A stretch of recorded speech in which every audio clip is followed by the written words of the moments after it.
Hello, good morning guys, good morning everyone. कैसे हो class 10? सब बढ़िया है। आज की हम लेक्चर लेकर आए हैं आपके पास मेनली पीरियोडिक टेबल के बारे में। ठीक है, मैंने इसके पहले आपको क्या बताया था, याद है? रेवेनियस ट्रेड्स के बारे में, न्यू लैंड सॉफ्टिव लॉ के बारे में बताया था। ठीक है ना। ये पीरियोडिक टेबल क्लासिफिकेशन और पीरियोडिक क्लासिफिकेशन जो मैं बात कर रहा हूं आज, ये केमिस्ट्री का लास्ट चैप्टर है, 5th चैप्टर है। और इसमें मैंने आपको बताया था डबनियर्स के बारे में, न्यू लैंड सॉफ्टिव लॉ के बारे में बताया था। ठीक है, आज हम लोग बात करेंगे किस चीज पे? मेंडलीफ पीरियोडिक टेबल पे।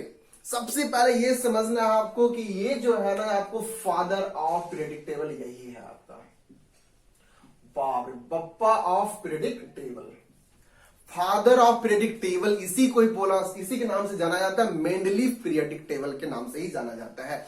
सबसे पहले यह समझना है कि मेंडलीफ पीरियोडिक टेबल ने में आखिर मेंडलीफ साहब ने क्या दिया जो डबनियर्स नहीं दे पाया, जो न्यूलैंड्स नहीं कर पाया था।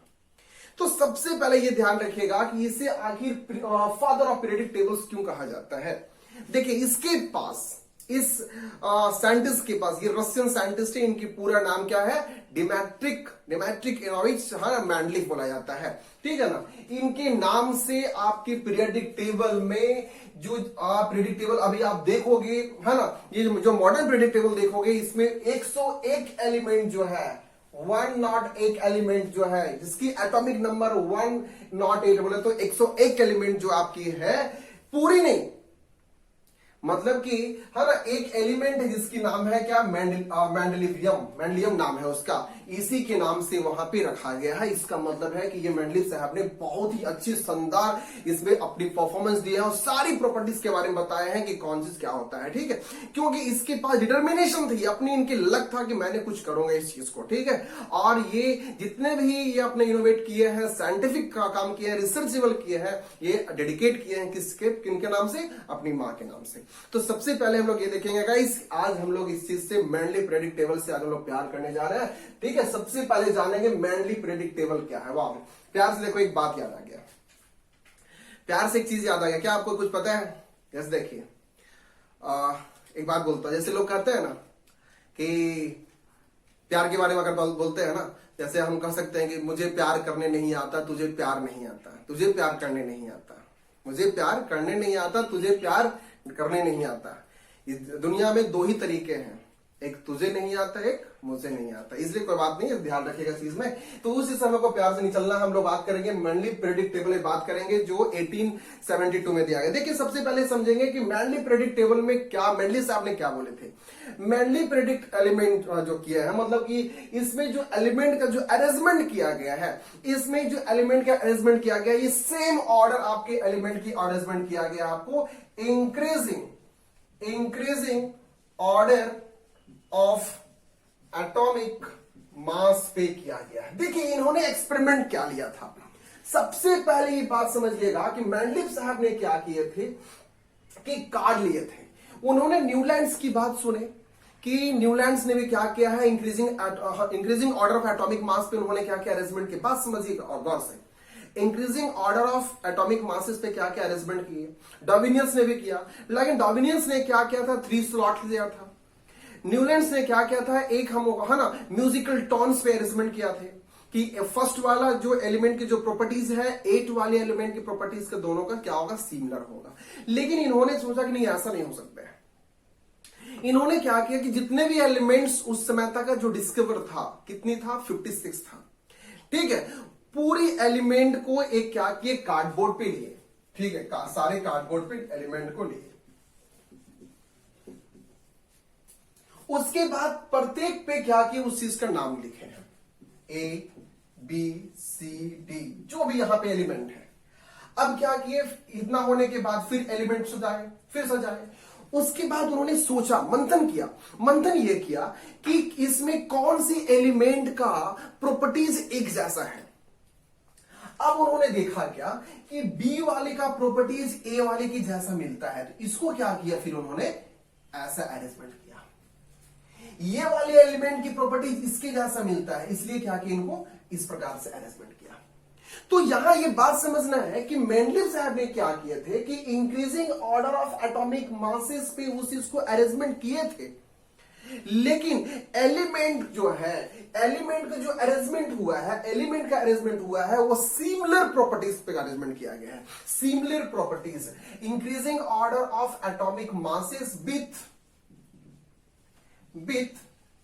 Similar properties of periodic interval. Periodic interval मतलब देखो एक बार फिर समझो यार, मेंडलीव साहब ने क्या किए, इसे फादर ऑफ पीरियोडिक टेबल बोला जाता है। इन्होंने क्या किया, increasing order of atomic masses पे एलिमेंट को अरेंजमेंट किया और क्या किए कि with similar properties of periodic interval, मतलब कि जितने भी एलिमेंट्स को देखे क्या किया उन्होंने, इस एलिमेंट को ऐसा ले लिया उन्होंने, A B C D arrangement कर लिया। फिर देखा क्या कि डी वाली एलिमेंट जो है वो ए वाली एलिमेंट के साथ में, हाँ ना, उसकी जो प्रॉपर्टीज है, फिजिकल प्रॉपर्टीज है, केमिकल प्रॉपर्टीज है, दोनों की वेरिएशन एक जैसा है। तो फिर क्या किया, इसको फिर यहां पे लाया, हाँ ना, फिर इसको क्या किया, यहां पे लाया। इसके बाद देखा कि ये वाली प्रॉपर्टीज हमारा सेम मिल रहा है, ये वाली प्रॉपर्टीज हमारा सेम मिल रहा है, ये प्रॉपर्टीज सेम मिल रहा है। उसके बाद उन्होंने क्या देखा कि हाँ एक बात और भी क्या क्या, ठीक है, सिमिलर प्रॉपर्टीज पर तो सजा लिया, लेकिन इसके साथ में देखा कि ये वाली एलिमेंट का एटॉमिक मास ये वाली एलिमेंट से कम है, तो इंक्रीजिंग ऑर्डर पे भी उन्होंने क्या किया, अरेंजमेंट किए। इंक्रीजिंग ऑर्डर पे अरेंजमेंट किया। दूसरी बात समझना है कि प्रॉपर्टीज ऑफ पीरियोडिक इंटरवल, है ना, पीरियोडिक इंटरवल किसे कहते हैं, पीरियोडिक इंटरवल किसे कहते हैं, एक दूसरे के बीच में गैपिंग होना चाहिए। गैपिंग कह सकते हैं, मतलब यह है कि अगर ये एलिमेंट, अगर इसके बाद ये एलिमेंट आ रहा है तो इसके एटॉमिक मास के बाद वाले जो एटॉमिक मास आएगा, जैसे 1 के बाद क्या आएगा, 2 आएगा, तो 2 वाला क्या रहेगा, आगे रहेगा, 2 के बाद क्या रहेगा, 3 रहेगा, वो क्या रहेगा, आगे रहेगा। तो इस चीज पे अरेंजमेंट किया गया था। उसके बाद इन्होंने एक बात ध्यान रखिएगा, उन्होंने क्या किया कि तो उसकी जो प्रॉपर्टीज है, एलिमेंट की जो प्रॉपर्टीज है पीरियोडिक फंक्शन पे, एलिमेंट की जो प्रॉपर्टीज है आपकी, है ना, उस चीज को भी क्या किया, अरेंजमेंट किया है। मतलब कि ये एलिमेंट का, कोई भी एलिमेंट की उसकी अपनी प्रॉपर्टीज, जो उसकी अपनी प्रॉपर्टीज होता है, देयर एटॉमिक मास की जो प्रॉपर्टीज है, उस प्रॉपर्टीज पर भी सजाग रखा। जैसे उन्होंने क्या किया फिर कि एलिमेंट को अरेंजमेंट कर दिया, तो यहां पे आप लिख सकते हो पीरियोडिक एलिमेंट, है ना, प्रॉपर्टीज डिपेंड्स अपॉन दियर, है ना, दियर फंक्शन। उसके डिफरेंट डिफरेंट फंक्शन पे जितने भी एलिमेंट का है सभी का फंक्शन। जैसे यहां पे बात क्या आ गया कि उन्होंने 2 एलिमेंट्स को लिया था। 2 एलिमेंट्स कौन कौन से लिया है, तो पहला लिया एक ऑक्सीजन को, दूसरा लिया यहां पे हाइड्रोजन को। फिर क्या देखा, अगर ऑक्सीजन के साथ किसी भी मेटल को अगर रिएक्शन करवा रहे हैं, जैसे कि सोडियम को रिएक्शन करवा दिए और इसके साथ भी सोडियम को रिएक्शन करवा दिए, तो यहां से क्या मिल जाता है, सोडियम हाइड्राइड मिल गया यहां से, और यहां से क्या मिल गया, सोडियम ऑक्साइड मिल गया। उन्होंने देखा कि अच्छा एलिमेंट की जो अरेंजमेंट हो रही है, उस एलिमेंट का फंक्शन भी क्या होगा, डिफरेंट डिफरेंट होगा। तो ये बात समझ में आ गया सर कि एटॉमिक मासेस के आधार पे, इंक्रीजिंग ऑर्डर के आधार पे अरेंजमेंट किए, सिमिलर प्रॉपर्टीज के डिपेंडेंस पे उन्होंने क्या किया, सजाए थे। उसके बाद क्या है कि प्रत्येक एलिमेंट का फंक्शन भी डिफरेंट वहां पर रखे थे उन्होंने। उसके बाद और उन्होंने क्या किया कि इनके टर्म में, मैंडलीव के टर्म में, उस टाइम तक कितने एलिमेंट का डिस्कवर किया गया था, 63 एलिमेंट का डिस्कवर किया गया था। एक एक बात को समझना है आपको, ठीक है, 63 एलिमेंट को डिस्कवर किया गया था। ये एलिमेंट को डिस्कवर होने के टाइम में ये एलिमेंट पे, ऑक्सीजन और हाइड्रोजन पे ज्यादा फोकस किया गया। जैसे अगर ऑक्सीजन के साथ अगर मेटल को रिएक्शन करवाया था उन्होंने, तो देखा कि यहां पे क्या मिल गया, मेटल ऑक्साइड मिल गया, यहां पे क्या हो, मेटल हाइड्राइड मिल गया। तो ये कंडीशंस पे उन्होंने ज्यादा देखा था, ठीक है। इसकी मतलब ये हो गया कि उस टाइम में आपको ऑक्साइड और हाइड्राइड का फंक्शन सेम मिला था, ठीक है। तो ये चीज को रिएक्शन करने के लिए एक मेटल को रिएक्शन करवाया गया, जिसे हम लोग आर से इंडिकेट करते हैं। आर ऑक्साइड, आर क्या है, मेटल है, तो मेटल ऑक्साइड, यहां मेटल है, मेटल हाइड्राइड। इस प्रकार से बात आई है, समझ में बात आ गई आपको, ठीक है। नेक्स्ट पॉइंट यहां पे ये ध्यान रखिएगा कि मेंडलीव साहब ने क्या किया, बाबू बात समझ लें, यहां पे एलिमेंट का अरेंजमेंट हो गया। अब आप पूछ सकते हो कि सर एलिमेंट के अरेंजमेंट सिमिलर प्रॉपर्टीज पे हुआ, पीरियोडिक इंटरवल हुआ है। पीरियोडिक इंटरवल को ही कभी कभी किसी बुक में लिखा जाता है पीरियोडिसिटी। किस चीज पे? पीरियोडिसिटी पे। तो यहां पे लिख सकते हो पीरियोडिसिटी। मतलब पीरियोडिसिटी क्या होती है? पीरियोडिसिटी उसे कहा जाता है जब भी कोई भी एलिमेंट को अगर पीरियोडिक इंटरवल पे अरेंजमेंट किया गया है, इसकी प्रॉपर्टीज यहां पे है, उसके बाद इसकी प्रॉपर्टीज है, उसके बाद इसकी प्रॉपर्टीज है, तो डिफरेंट जो एलिमेंट की पीरियोडिक प्रॉपर्टीज मिलता है ना, तो उसे कहा जाता है पीरियोडिसिटी। क्या बोला जाता है? पीरियोडिसिटी। तो ये बात आपको समझ में आ रही है। इंक्रीजिंग ऑर्डर पे रखा, उसके बाद आपको पीरियोडिक एलिमेंट की प्रॉपर्टी जो है उसकी फंक्शन पे डिपेंड्स करता है। मेंडलीव साहब ने अपने टाइम में 63 एलिमेंट की खोज किया था, और 63 एलिमेंट को जो अरेंजमेंट किया है आपको इंक्रीजिंग एटॉमिक मास पे और सिमिलर प्रॉपर्टीज पे। ठीक है, तो वहां पर उन्होंने एक बात और ध्यान रखा था, हाइड्राइड और ऑक्सीजन के ऑक्साइड के बारे में बताया था, जो किसी भी एलिमेंट के साथ रिएक्शन करने के बाद उसकी प्रॉपर्टी एक जैसा मिलता था। समझ में आ गया बात को? अब यहां पे ये देखना है बच्चों आपको कि सर एलिमेंट की जो प्रॉपर्टीज है, मैं आपको इसकी नोट्स डाल दूंगा, ठीक है, डिस्क्रिप्शन में डाल दूंगा, वहां से आप निकाल सकते हो। लेकिन गौर करना, देखो एक एक पॉइंट को मैं टच कर रहा हूं, निकलने रहा वहां से टच कर रहा हूं, बस आपको समझना है और लिखना है, ठीक है। उसके बाद ध्यान रखिए, ये जो एलिमेंट के जो अरेंजमेंट किया गया है, एलिमेंट का जो अरेंजमेंट किया गया है, ठीक है, तो यहां पर आप लिख सकते हो एलिमेंट अरेंजमेंट, ठीक है, during Mendeleev periodic table. Mendeleev periodic table के टाइम में जो एलिमेंट की जो अरेंजमेंट हुई है वो depends upon chemical properties, depends upon chemical properties and physical properties। लेकिन ये जो केमिकल और फिजिकल प्रॉपर्टीज को जो अरेंजमेंट किया गया है, उस टर्म में मेंडलीव साहब ने क्या किए थे, 7 पीरियड का खोज किए थे और एलिमेंट को 8 ग्रुप में रखे थे। कितने में? ध्यान रखिएगा, 7 पीरियड और 8 ग्रुप। 8 ग्रुप। अब बात आ गया कि 7 पीरियड और ये ग्रुप क्या है सर? देखो यार, अब ऐसा तो नहीं है ना कि भेड़िया धसान के जैसा, भीड़ झुंड के जैसा बच्चे को डाल दिया, तो उसको एक अरेंजमेंट किया जाता है, लाइन बनाया जाता है, असेंबल किया जाता है। तो 63 एलिमेंट का खोज हो गया, तो उस एलिमेंट की तो अरेंजमेंट तो होगा ना, ठीक है। तो देखिए यहां पे पीरियड किसे कहते हैं? पीरियड बोला जाता है रो। क्या बोलते हैं? ROW, रो मतलब रोना नहीं, और नहीं, ठीक है। 8 ग्रुप यहां पे क्या है आपको? वर्टिकल कॉलम हो गया। इसे क्या बोलते हैं? ग्रुप को कॉलमन बोलते हैं। अब यहां पे समझिए, रो का मतलब क्या हो गया? हॉरिजेंटल, और ये क्या हो गया? वर्टिकल।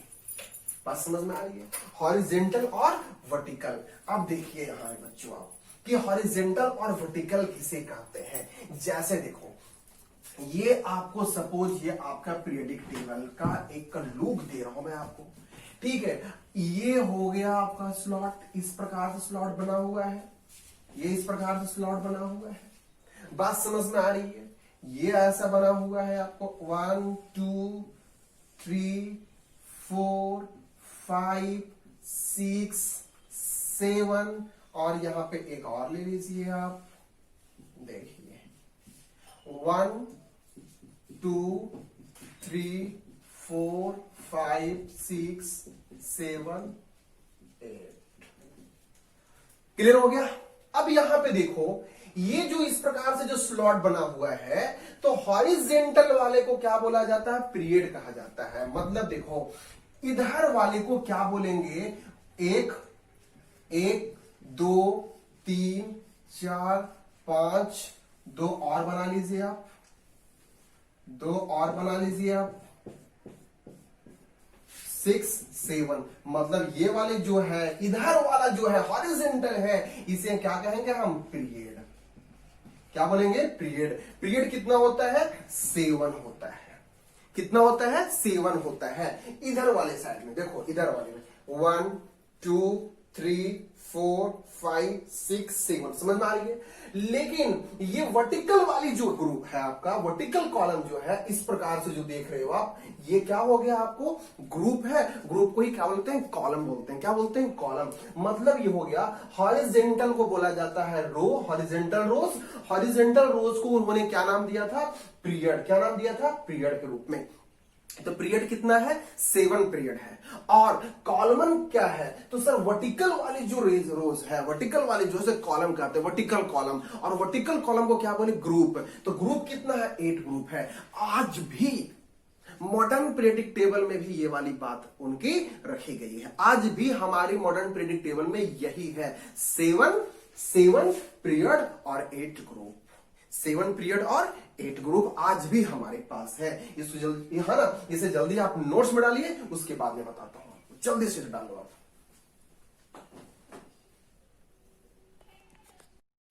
चलो समझ में आ गया। तो मैंने भी क्या बताया था आपको कि 7 हमारे पास क्या है पीरियड है। ठीक है, इस प्रकार से बात समझ में आ रही। इधर वाली जो लाइन आ गया आपको, ये सब क्या है 7 पीरियड है इधर से आपको। लेकिन ये जो वाली जो देखोगे आप, इधर वाले जो स्लॉट देखोगे मॉडर्न पीरियडिक टेबल में, है ना, ये वर्टिकल वाले देखोगे, इसे क्या बोला जाता है ग्रुप। क्या बोलते हैं बाबू इसको ग्रुप बोलते हैं। ये कितना होता है 8 ग्रुप होता है। ये किसने डिस्कवर किया है, किसके बारे में बात कर रहा हूं मॉडर्न पीरियडिक टेबल के बारे में बात कर रहा हूं। 7 पीरियड और 8 ग्रुप। हॉरिजेंटल रोज को बोलते हैं पीरियड, वर्टिकल कॉलम को बोलते हैं ग्रुप। ये तुम अब बोल सकते हो सर ये करने का आइडिया क्या था, क्यों जरूरी था, वो मामू क्यों पका रहा है इतना, आखिर कारण क्या है सर। ठीक है, वो दिमेत्रिक साहब ने इतना क्यों ऐसा कर रहे हैं सर, वो उनकी अगर उनको खोजना ही था तो इतना क्या। देखो इसलिए है क्योंकि एलिमेंट की तो डिस्कवर डे बाय डे नया नया होते जा रहा था। लेकिन उस एलिमेंट के जो अरेंजमेंट जो करना था, एलिमेंट की जो अरेंजमेंट करना था उसको न्यूलैंड साहब ने क्या बोले थे कि 56 एलिमेंट के बाद अब एलिमेंट की खोज नहीं होगा, जो एलिमेंट आएगा वो इसी में रहेगा। लेकिन मेंडलीफ ने कहा ऐसा नहीं है। उन्होंने फिर भी एलिमेंट को खोज किया और एलिमेंट को खोज करने के बाद कुछ गैप छोड़ के चले भी गए कि कुछ नया एलिमेंट भी आएगा और यहां पे फिलअप होगा। मैं बात बताऊंगा, इसलिए पहले समझो ये पीरियड और 8 ग्रुप। ये जो पीरियड जो बनाए थे, ये पीरियड में जो इलेक्ट्रॉन यहां भी रहेगा, इलेक्ट्रॉन यहां भी रहेगा, लेकिन यहां पे जो इलेक्ट्रॉन रहने की क्या है ना कैपेसिटी कैसे होनी चाहिए, तो इंक्रीजिंग एटॉमिक मास पे रखा था। इंक्रीजिंग एटॉमिक मास पे, मास की है ना, किसी भी इलेक्ट्रॉन की एटॉमिक मास इंक्रीज करेगा। जैसे 1 मेरा सपोज 1 केजी है, 2 केजी वाले बगल में, 3 केजी वाला, 4 केजी वाला, 5 केजी वाला। तो ये वाली जो लाइन हो गया क्या हो गया इंक्रीजिंग एटॉमिक मास पे हो गया। लेकिन अब हम 1 केजी वाले हैं आदमी, 1 केजी तो नहीं है बट 1 केजी वाले अगर है तो 1 केजी वाला आदमी कोई भी और भी हो सकता है। तो यहां पे 1 केजी वाले मेरे सामने आ गया, 2 केजी वाला फिर उसमें चला गया, 3 केजी वाला उसमें चला गया। तो इंक्रीजिंग एटॉमिक मास पे, लेकिन इसमें जो अरेंजमेंट किया था सिमिलर प्रॉपर्टीज पे, सिमिलर प्रॉपर्टीज पे, इंक्रीजिंग एटॉमिक मास पे और सिमिलर प्रॉपर्टीज पे। बात समझ में आ रही है। ग्रुप को लिखने की तरीका उन्होंने क्या बताए थे कि ग्रुप हमेशा लिखा जाएगा आपको तो रोमन अंक में 1 2 3 4 5 6 7 8। देखना तुम लोग मॉडर्न पीरियडिक टेबल में जो इस प्रकार से लिखा हुआ रहेगा, मैं टेबल का लुक दे दूंगा, इस प्रकार से आपका दिया हुआ रहेगा। ठीक है, ध्यान रखना। तो यहां पे 1 2 3 4 5 इस प्रकार से लिखा हुआ रहेगा। लेकिन ये पीरियड कैसा रहेगा आपको 1 2 3 4 में, 1 2 3 4 में ऐसा रहेगा आपको। ये 1 आ गया, दूसरा नीचे आएगा, तीसरा आएगा। बात समझ में आ रही है। तो ये क्लियर हो गया आपको। अब यहां पे समझना यह है कि मेंडलीफ साहब ने तो सारे चीज के बारे में बताया था, लेकिन एक्सेप्ट 8 ग्रुप को छोड़कर, 8 वाले ग्रुप को छोड़कर उन्होंने सभी के बारे में बात किए थे। क्यों, देखो यहां पे बात समझो। 8 वाला जो ग्रुप है, 8 वाला ग्रुप में ही आज रखा गया है नोबल गैसेस। क्या रखा गया है? Noble gases. और नोबल गैसेस को ही कुड, है ना, he can not explain about noble gas, but he left slot, है ना, he left slot of noble gas, slot for noble gas। मतलब मेंडलिव साहब ने नोबल गैस के बारे में एक्सप्लेन नहीं किया, लेकिन नोबल गैस का स्लॉट को उन्होंने छोड़ दिया था कि आने वाले टाइम में नोबल गैस की जब खोज होगी, इनर्ट गैस होगा जिसकी कोई डिस्क्रिय नहीं हो सकता है, जो किसी के साथ रिएक्ट नहीं कर सकता है, वह एलिमेंट 8 वाले ग्रुप में कहां रहेगा? 8 वाले ग्रुप में। बात समझ में आ रही है? तो 8 वाले ग्रुप में आपके 2 तरह का वहां पे एलिमेंट उन्होंने बताया था कि एक आपकी, है ना, सब ग्रुप होगा, एक ग्रुप होगा। तो ग्रुप वाली जो बात होगी, ठीक है, ग्रुप वाली जो बात होगी 1 से लेकर 7 तक की जितने ग्रुप है वह क्या होगा? ग्रुप होगा। लेकिन 8 वाला जो होगा ये क्या हो जाएगा? सब ग्रुप हो जाएगा। क्या होगा बच्चों? सब ग्रुप होगा। और सब ग्रुप में हमारा 2 तरह के एलिमेंट होते हैं। कौन कौन होते हैं यहां बात समझिएगा। एक ए और दूसरा बी होता है। ए को हम लोग क्या कहते हैं? ए को हम लोग रिप्रेजेंटेटिव बोल रहे हैं, और दूसरा हम लोग क्या होगा? ट्रांजिशन एलिमेंट होगा। ए वाला जो होगा रिप्रेजेंटेटिव, दूसरा क्या है? ट्रांजिशन। देखो फिर समझ लो, मेंडलीफ ने पीरियड और ग्रुप के बारे में बताया। पीरियड जो है आपको इंक्रीजिंग एटॉमिक मासेस पे उन्होंने रखा था। 7 पीरियड होता है, 8 ग्रुप होता है। इसको आपको ग्रुप को सिमिलर प्रॉपर्टीज पे बताया था। ग्रुप को लिखने के लिए आपको रोमन लाइन में बताया। ग्रुप आपको 2 प्रकार का है, एक ग्रुप है, एक सब ग्रुप है। 1 से 7 तक की जो होगा वो ग्रुप है, और 8 वाला जो क्या है आपको सब ग्रुप है। उन्होंने एक्सप्लेन किया था 1 से 7 तक की एलिमेंट को रखा था, लेकिन 8 वाले स्लॉट को छोड़ा था उन्होंने। क्यों छोड़ा था? उन्होंने बोला था कि इन द फ्यूचर में if noble gas will discovered they can be kept there only. ठीक है, वो वहां पे रखा जाएगा। ठीक है, it can be kept there only, वहां पे ही रखा जाएगा। कहां पे? 8 ग्रुप पे। 8 ग्रुप पे क्या होती है? नोबल गैस है। लेकिन इन्होंने एक्सप्लेन नहीं किया था नोबल गैस का खोज कब हुआ है? 1900 में हुआ है, और मेंडलीफ ने 1872 में ही क्लियर कर दिया था। ये बात आपको समझ में आ रही है? चलो ये बात समझ में आ गया, इसको जल्दी से तुम लोग पहले लिख लो। लिख लिया? अब देखिए, अभी मैंने आपको क्या बोला कि 8 ग्रुप को छोड़ के 8 ग्रुप में 9 एलिमेंट है, और यहां पे ध्यान रखिएगा 8 ग्रुप में 9 एलिमेंट है, और इस एलिमेंट को बोला जाता है ट्रांजिशन एलिमेंट। ये चीज को आप पढ़िएगा फर्दर नेक्स्ट क्लासेस में, 11th में पढ़िएगा, लेकिन अभी आपको 10th में नहीं पढ़ना है। बस मैं बता दिया आपको, ये नोबल गैस होता है जो इसके पास, है ना, मतलब कह सकते हैं ये रिएक्टिव नहीं होती है।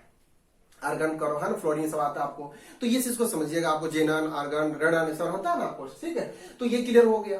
अब हमको ये समझना है कि सर अब एक बार फिर से बता दीजिए कि मेंडलीफ ने क्या किया। तो मेंडलीफ ने सबसे पहले increasing order of atomic mass पे अरेंजमेंट किया, सिमिलर प्रॉपर्टीज पे अरेंजमेंट किया। बात समझ में आ गई सर? उसके बाद उन्होंने क्या किया सर एलिमेंट के उसकी फंक्शन पर भी बताया था कि इसकी फंक्शन क्या होगा, किसके साथ क्या रिएक्ट करेगा तो क्या फॉर्मेशन होगी। उन्होंने 2 एलिमेंट को लिया था सर, ऑक्सीजन हाइड्रोजन को लिया था, ठीक है, और उसके साथ रिएक्शन करवाने के बाद किसी मेटल के साथ में, है ना, जब ऑक्सीजन के साथ करवाते हैं तो क्या बनता है? मेटल ऑक्साइड बनता है। अगर हाइड्रोजन के साथ करवाएंगे मेटल हाइड्राइड बनेगा। उसके बाद क्या किया सर, ये 63 एलिमेंट का ये वहां तक उन्होंने खोज करके बताया था। लेकिन पीरियडिक टेबल को अरेंजमेंट किए थे उन्होंने, बनाए थे, स्लूट बनाए थे कि नहीं 7 पीरियड होगा और 8 ग्रुप होगा। 7 पीरियड 1 ग्रुप होगा। अब पीरियड किसे कहते हैं ये बात को समझिएगा। रो को, हॉरिजेंटल रो को इस प्रकार से मसक्कली मतलब ये जो होता है ना आपको, ये क्या है आपको? पीरियड है। क्या है? पीरियड है। लेकिन ये क्या है? डिंग डोंग नीचे वाला क्या है आपको? ग्रुप है बच्चों, ये बात समझ में आना। ग्रुप को लिखने की रिप्रेजेंटेशन कैसा होगा, रोमन अंक से होगा। 8 ग्रुप, 8 वाला ग्रुप को उन्होंने एक्सप्लेन नहीं किया था, क्योंकि 8 वाले में क्या किया था उन्होंने, बोले थे कि अगर फ्यूचर में कोई वैसी गैस डिस्कवर होगा, वैसी एलिमेंट डिस्कवर होगा जो रिएक्टिव नहीं होगा, नॉन रिएक्टिव होगा, उसको हम लोग लास्ट में रख सकते हैं। जो आज हम लोग पढ़ रहे हैं नोबल गैस के बारे में, इनर्ट गैस के बारे में, इसके बारे में पढ़ रहे हैं, तो उन्होंने यह बात को नहीं बताया था। He could not explain about noble gas, inert gas, ठीक है ना। ओके, अब देखो from 1 to 7 group we called as a representative, represent करना था। एंड 8 वाले जो ग्रुप है, जो ट्रांजिशन एलिमेंट है, उसे क्या बोलते हैं, नोबल ग्रुप बोलते हैं।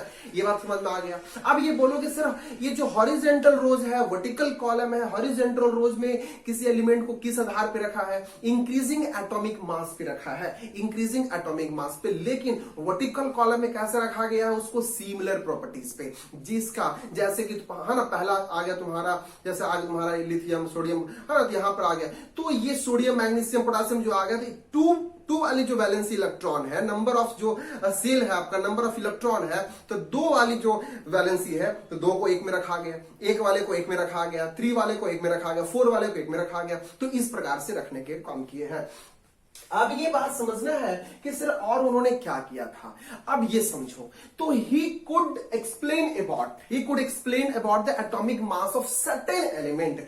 इन्होंने और भी क्या किया था, है ना, यहां पर लिख सकते हो आप, he could explain about certain element as barium. Newland साहब ने बैरियम का एटॉमिक मास बताया थे, उन्होंने कितना 14.9, लेकिन मेंडलीफ ने क्या बताया, नहीं, इसकी जो मास है, एटॉमिक मास है, वो कितना होगा, 9.1। तो इन्होंने क्या किया था, इसकी मास को, कुछ एलिमेंट की मास पर उन्होंने क्या किया था, रिसर्च किया था और उसके बारे में खोज किए थे। उसके बाद क्या है कि he left some gap for discovered in future element and fill there। इन्होंने कुछ एलिमेंट की जगह को कुछ वहां पे क्या किया था, गैप छोड़ दिया था, जिसे बोले थे कि इसकी सेम प्रॉपर्टीज जब मिलेगी तो वहां पे फील हो सकता है। जैसे यहां पे समझिएगा, अगर यहां पे इस प्रकार से एक क्या कि उन्होंने गैप छोड़ दिए। अब गैप छोड़ने के बाद उन्होंने क्या किए, इसकी नाम भी दे दिए। क्या नाम दिए, एक्का बोरॉन। इसका क्या नाम दिए, एक्का एल्यूमिनियम। इसका क्या नाम दिए, एक्का सिलिकन। ये नाम देके चले गए, बात समझिएगा, ये नाम देके उन्होंने चले गए, Ekka boron, Ekka aluminium, Ekka silicon. लेकिन उन्होंने बोला था कि अगर इसके सेम प्रॉपर्टीज के जैसे कोई अगर एलिमेंट खोज हो जाता है तो यहां पे रह जाएगा। एक्का मतलब क्या होता है, एक यहां पे एलिमेंट खोज होगा, एल्यूमिनियम बोरन के जैसा एक एलिमेंट और भी कोई आ सकता है। तो आज फर्दरली में हम लोग एक्का बोरॉन को आज मॉडर्न प्रेडिक्टेबल में कौन सी नाम से वहां पे एलिमेंट रखा गया है, अस्केनेडियम के नाम से, अस्केनेडियम के नाम से आज रखा गया मॉडर्न प्रेडिक्टेबल में। लेकिन मेंडलीफ में उन्होंने सिर्फ गैप छोड़ के गए थे। तो अगर कभी पूछ सकता है अस्केनेडियम को मेंडली प्रेडिक्टेबल में क्या नाम था, एक्का बोरॉन। क्या नाम था, Ekka boron. Aluminium, Ekka aluminium का नाम क्या था, यहां बच्चों समझिएगा आप लोग, गैलियम। क्या नाम है अभी रखा गया है, गैलियम। क्या रखा गया, गैलियम। लेकिन हर एक्का सिलिकन का भी क्या रखा गया है, germanium. Once again he left some gap for, है ना, उन्होंने बोला था कि जब भी फ्यूचर में कभी भी सिमिलर प्रॉपर्टीज की जैसा एलिमेंट अगर खोज होगा तो यहां पे हम लोग क्या कर सकते हैं, रख सकते हैं, इनकी मेरिट था यार। तो वही चीज मॉडर्न प्रेडिक्टेबल में आज हमको पता चला है कि अस्केनेडियम का प्रॉपर्टीज एक्का बोरॉन के जैसा है, तो यहां पे रखा गया है। एक का मतलब एक यहां रखा गया, एक्का बोरॉन मींस अस्केनेडियम, ठीक है, और एक्का एल्यूमिनियम मींस गैलियम, और एक्का सिलिकन मींस जर्मेनियम। बस समझ में आ रही है, ये चीज उन्होंने खोज कर गया था। बता कर गया था। उसके बाद इन्होंने और भी बताया था कि नोबेल गैस के बारे में इन्होंने डिस्कस किया ही नहीं था, बोले थे बस सिर्फ कि अगर फ्यूचर में कभी डिस्कवर होगा तो 8 वाले ग्रुप में हम नोबेल गैस को रख सकते हैं।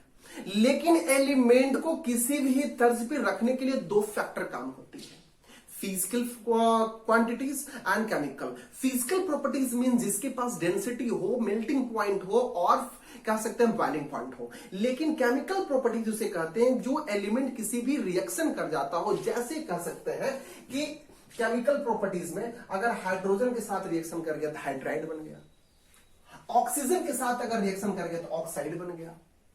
तो ये बात उन्होंने बताया था, किसने? मेंडलीफ ने बताया था। किसने? मेंडलीफ ने बताया था। और एक बात ध्यान रखिएगा, ये तो इसकी मेरिट हो गया। सर डिमेरिट क्या है? इसकी डिमेरिट क्या था? क्योंकि मेंडलीफ साहब का डिमेरिट क्या था? डिमेरिट यह था कि हम यहां लिख दीजिए आप लिमिटेशन। पहला क्या है? No fixed place for hydrogen के लिए कोई फिक्स प्लेस इन्होंने नहीं किए थे। हाइड्रोजन का कोई फिक्स प्लेस नहीं किए थे। कहां? तो इन मॉडर्न पीरियोडिक टेबल में। बात मॉडर्न की हो रही है क्या? नहीं ना, मेंडलीफ पीरियोडिक टेबल में। यार मेंडलीफ पीरियोडिक टेबल में उन्होंने हाइड्रोजन का कोई भी फिक्स पॉइंट नहीं किए थे। बात समझ में आ रही है? दूसरी बात उन्होंने क्या है? Position of isotopes. Position of isotopes का मतलब क्या होता है? आइसोटॉप किसे कहते हैं? मतलब कि वैसी एलिमेंट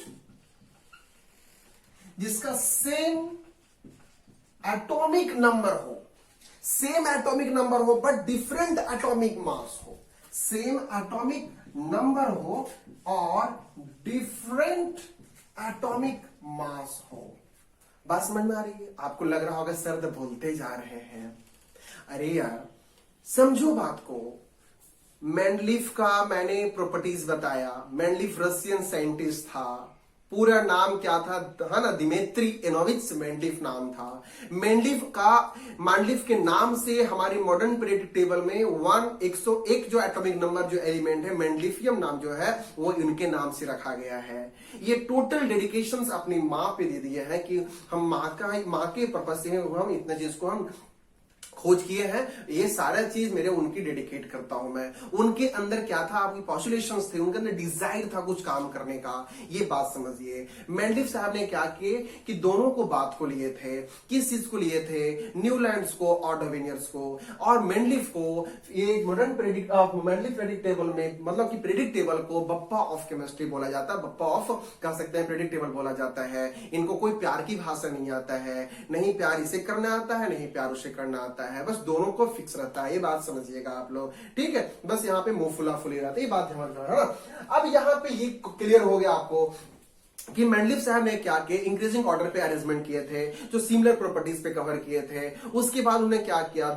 एक ग्रुप को खोज किया, एक पीरियड को खोज किया, क्योंकि एलिमेंट को अरेंजमेंट करना था। किस चीज पे? इंक्रीजिंग एटॉमिक मास पे, सिमिलर प्रॉपर्टीज पे। ये बात समझ में आ गई। उसके बाद बताया क्या? उन्होंने कुछ गैप छोड़ दिया था जहां पे कुछ एलिमेंट्स को फर्दरली खोज होने के बाद वहां पे फिक्स हो सके। जिससे एक का बोरोन, एक का सिलिकॉन, एक का एल्युमिनियम। एक का बोरोन को आज हम लोग जो एलिमेंट खोज हुआ है उसकी जगह पे क्या रखा गया? स्केराडियम रखा गया है। एक का एल्युमिनियम की जगह पे गैलियम रखा गया है। एक का सिलिकॉन की जगह पे जर्मेनियम रखा गया है। ये सारी बात उन्होंने किया था। उसके बाद उन्होंने नोबेल गैस पे डिस्कवर नहीं किए थे, नोबेल गैस के डिस्कशन नहीं किए थे, लेकिन 8 वाले ग्रुप को खाली छोड़ दिए थे कि नोबेल गैस जब भी आएगा तो वो साइड में रहेगा और वो ग्रुप उसी का होगा, ठीक है? उसके बाद उन्होंने एलिमेंट की सिमिलर प्रॉपर्टीज पे बात किए। कौन कौन सा? तो जैसे कि ऑक्सीजन और हाइड्रोजन पे बात किए थे। किसी भी एलिमेंट के साथ रिएक्शन करने के बाद हाइड्राइड ऑक्साइड बन जाता है, ये बात बताया था उन्होंने। अब देखना यह है उनकी लिमिटेशन क्या था। लिमिटेशन यह था कि ये हाइड्रोजन की कोई भी फिक्स पॉइंट उन्होंने नहीं किए थे। दूसरी बात है कि पोजीशन ऑफ आइसोटॉप्स नहीं था। पोजीशन ऑफ आइसोटॉप्स नहीं था, है ना। मतलब कि आइसोटॉप के मतलब क्या होता है कि एटॉमिक नंबर सेम होना चाहिए और एटॉमिक मास डिफरेंट होना चाहिए। जैसे कार्बन का तो 6 भी होता है, 12, 6, 13, 6, 14। उसी प्रकार हाइड्रोजन 1, हाइड्रोजन यहाँ पे एटॉमिक नंबर 1, 2, ये आ गया 3, है ना। ये आ गया आपको हाइड्रोजन, आ गया आपको, है ना। तो इस प्रकार से भी कर सकते हो, जिससे हम लोग कहते हैं ड्यूट्रियम कहते हैं, ट्रीट्रियम कहते हैं, हाइड्रोजन कहते हैं। ये आपका आ गया ग्रेफाइट, आ गया डायमंड, आ गया, इस प्रकार से आ गया। तो ये सारी जो डिस्कशन जो हुआ था मॉडर्न पीरियोडिक टेबल की ही बात था। मॉडर्न पीरियोडिक टेबल ने कितने एलिमेंट का उन्होंने डिस्कशन किया था? 63 एलिमेंट का डिस्कशन किया था। समझ में आ रही है? समझ में बात आ गई है? जल्दी से इसको तुम लिख लो, जल्दी से पॉइंट में। हो गया? तो पोजीशंस ऑफ आइसोटॉप्स पे उन्होंने एक्सप्लेन नहीं किए थे। दूसरी बात वहां पे समझिएगा कि रॉन्ग ऑर्डर में जो एटॉमिक मास था न्यूलैंड्स के द्वारा में, वो उस एटॉमिक मास पे उन्होंने भी कोई डिस्कशन नहीं किया था। मतलब कह सकते हैं wrong order of atomic mass को, है ना, could not be explain. Wrong order में जो एटॉमिक मास था, मतलब ये कह सकते हैं जैसे आर्गन का एटॉमिक मास कितना है? यहाँ पे 40 पॉइंट समथिंग है, 40 पॉइंट समथिंग है। अब यहाँ पे आपको ये भी पता है कि कैल्शियम का भी कितना है? 40 पॉइंट समथिंग है। तो कभी कभी इस प्रकार से एटॉमिक मास को पहले, है ना, ज्यादा वाले को पहले, कम वाले को आगे रखा गया था। तो उस पे भी उन्होंने ज्यादा बात नहीं किए थे। तो कह सकते हैं कि wrong order of atomic mass पे ही कुड नॉट एक्सप्लेन। जैसे कि एक बात और रख दो, है ना, आपको ये न्यूलैंड्स में क्या किया था? यहां पे आपको आ गया पोटासियम, यहां पे क्या है आपको? आर्गन। पोटासियम और आर्गन है। ये पोटासियम के जगह पे आर्गन और आर्गन के जगह पे पोटासियम रख दिया गया था, लेकिन इस चीज पर उन्होंने बात नहीं की थे। बात समझ में आ रही है? तो ये क्लियर हो गया। तो हम लोग कह सकते हैं कि इसकी लिमिटेशंस क्या क्या है। ये हाइड्रोजन की पोजीशंस फाइंड नहीं कर पाए थे। दूसरी चीज ये फाइंड नहीं कर पाए थे, पोजीशन ऑफ आइसोटॉप्स को फाइंड नहीं कर पाए थे।